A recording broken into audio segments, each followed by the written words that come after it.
Today, I'm going to show you a fun little TikTok trick how to post a blank comment.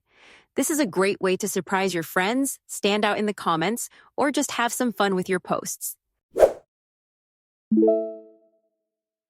First things first, make sure your TikTok app is up to date. An updated app ensures all the latest features and bug fixes, and it just makes this process smoother. So head over to your app store, find TikTok, and hit update if you haven't already.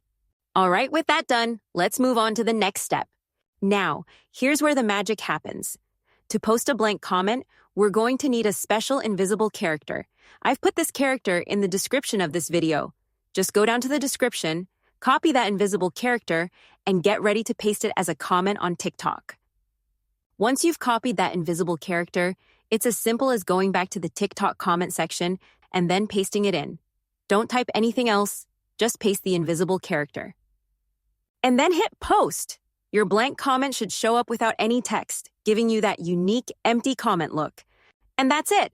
Now you can surprise your friends with a blank comment on TikTok. Let me know in the comments below if it worked for you.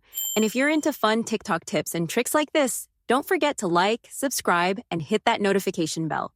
Thanks for watching, and I'll see you in the next video.